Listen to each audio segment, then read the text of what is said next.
اور حدیث کی طالبہ تھی, وہ تو بڑی بڑی عالمہ تھی, امام مالک کی بیٹی.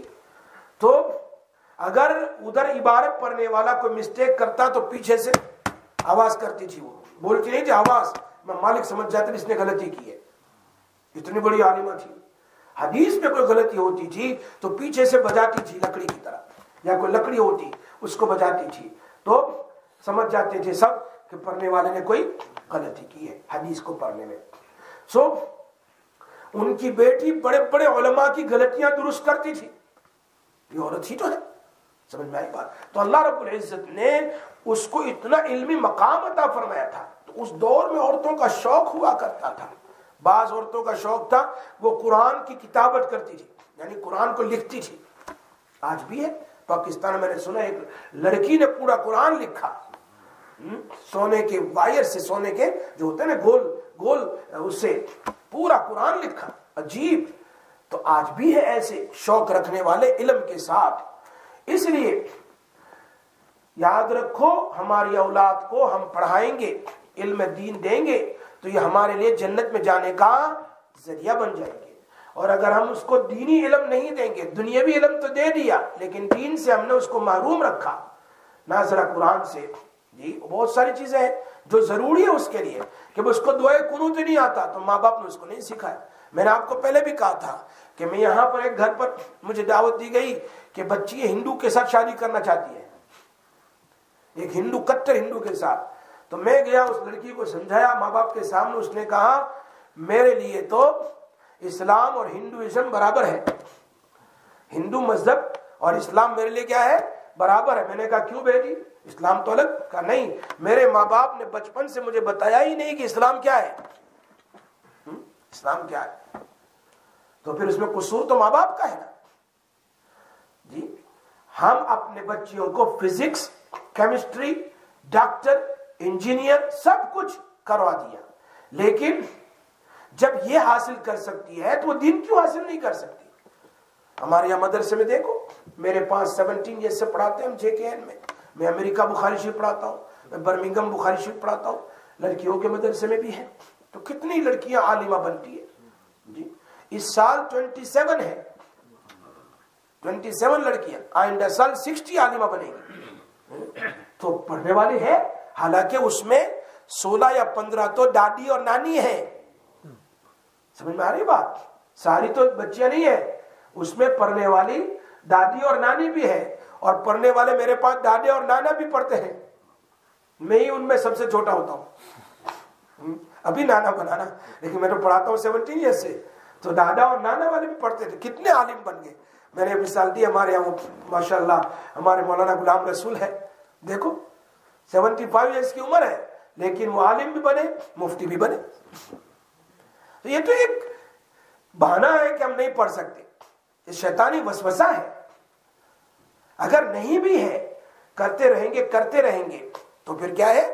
حدیث میں آتا ہے جب عورت پڑھتی ہے یا مرد پڑھتا ہے یا بچہ پڑھتا ہے لیکن اسٹٹرنگ کرتا ہے, پڑھ نہیں سکتا, اسٹٹرنگ کرتا ہے یعنی توتراتا ہے, برابر نہیں پڑھ سکتا, تو اللہ کے نبی فرماتے اس کو ڈبل ثواب محنت کرنے کا. سمجھ میں آ رہی بات.